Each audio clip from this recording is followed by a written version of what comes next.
Tonton video ini sampai selesai agar Anda tidak gagal paham.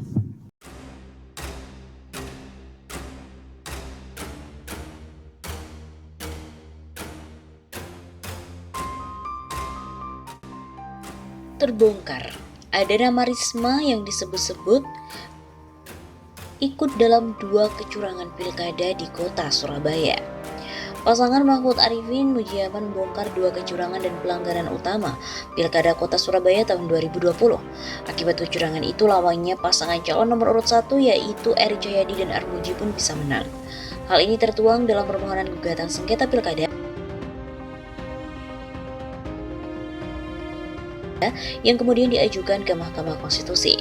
Berdasarkan lansiran laman resmi MK, gugatan ini diajukan pada hari Senin 21 Desember tahun 2020 yang lalu.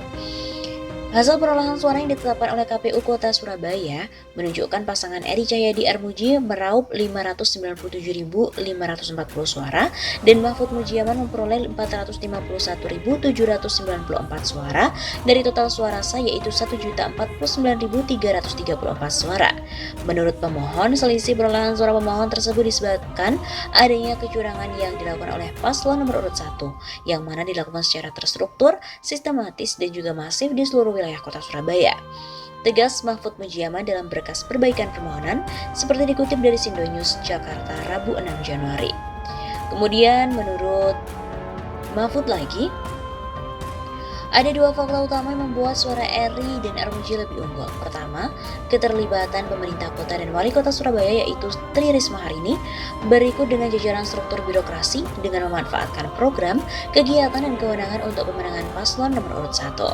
Kedua, pelanggaran dan fakta adanya manipulasi untuk memperlebar selisih suara antar paslon serta tidak berjalannya penegakan hukum. Sehingga sejak awal dianggap tidak memenuhi ambang batas pengajuan permohonan sengketa hasil pilkada ke MK. Dengan kata lain, pemohon berharap kiranya Mahkamah Konstitusi dapat memeriksa dan memutus permohonan pemohon ini. Paling tidak seperti halnya 6 putusan mahkamah di 4 daerah pemilihan sebelumnya.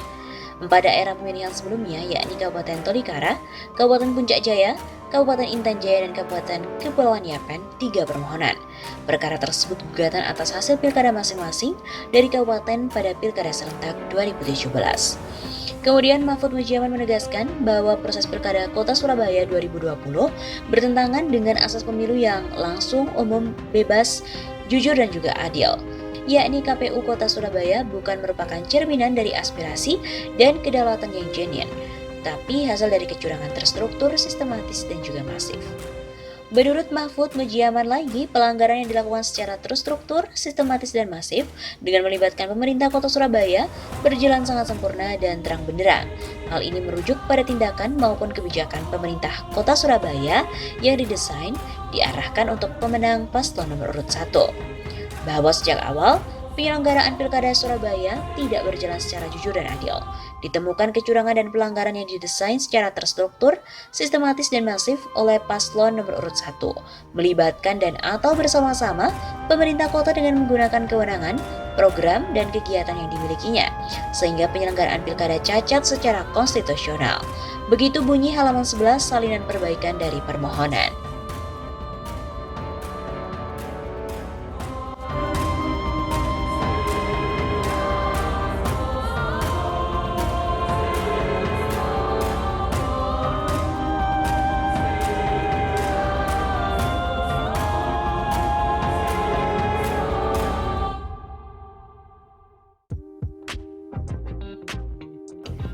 Tapi gengs, kalian harus tahu, Risma itu bukan lawannya Anies.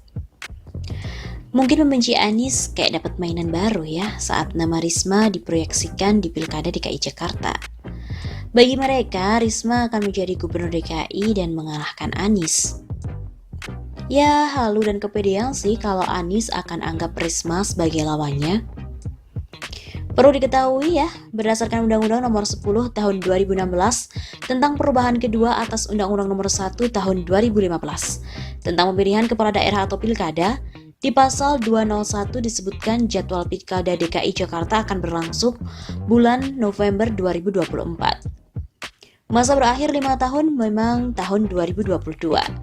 Dan setelah itu, pimpinan kepala daerah akan diambil alih oleh Kementerian Dalam Negeri dengan menunjuk PLT selama 2 tahun ke depan. Baru pada 2024, kepala daerah periode 2017-2022 boleh mencalonkan kembali. Aturan ini dibuat untuk menyeragamkan waktu pemilihan umum serentak di tahun 2024. Pasal 21 ayat 9 Undang-Undang Nomor 10 Tahun 2016 tentang Pilkada. Aturan ini mempersiapkan untuk menyerentakkan pilkada dan pemilu tahun 2024. Untuk membuat waktu bersamaan, maka akan ada aturan yang mengatur kepala daerah yang menjabat saat ini. Untuk kepala daerah pilkada hasil pilkada 2018, akhir jabatan mereka adalah 2023.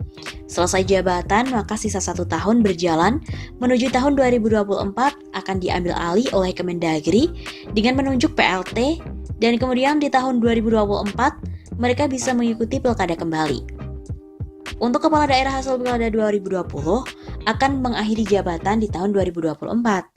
Hanya 4 tahun kekuasaan mereka, dan sisa 1 tahun untuk diberikan kompensasi sebesar gaji pokok dikali 12 bulan. Dan mereka bisa mencalonkan diri kembali di tahun 2024 yang pelaksanaannya bersama dengan pemilihan presiden, anggota DPR, DPRD provinsi, DPRD kabupaten, dan DPRD kota. Untuk pertama kalinya, Indonesia berencana untuk menyerentakkan pilkada, pileg, dan pilpres pada 2024. Tercatat akan ada 541 daerah yang akan menggelar pilkada selanjutnya. Melihat fakta Undang-Undang Pilkada, dengan undang-undang yang telah diberlakukan, maka Anies dan Risma kemungkinan akan bertarung untuk Gubernur DKI di tahun 2024. Dan di tahun itu juga ada pemilu presiden, dan kecil kemungkinan Anies akan meladeni Risma di Pilgub DKI 2024. Logika saya sih, Anies jelas akan melepas pencalonan di Pilgub DKI 2024. Namun, dia akan mengikuti Pilpres 2024-2029. Jadi sangat kecil kesempatan Risma head to head dengan Anies. Ya iyalah ya, karena saat Risma proyeksinya adalah Gubernur DKI Jakarta, Anies proyeksinya adalah Presiden Republik Indonesia. Not apple to apple, menyandingkan Risma dengan Anies di Pilgub DKI 2024. Bukan level Anies untuk berhadapan dengan Risma.